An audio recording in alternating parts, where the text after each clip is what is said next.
থাকবে। আসসালামু আলাইকুম।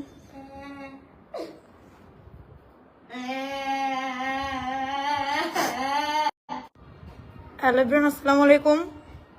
আমি বেশি কথা বলবো না, আমি একটা শেষ কথা বলে আপনাদের কাছ থেকে, আমি যদি কখনো জীবনে মরে যাই, আমি যদি কখনো পৃথিবীতে না থাকি, আমার মৃত্যুর জন্য শুধু রনি চৌধুরী নামে একটা মেয়ে দায়ী।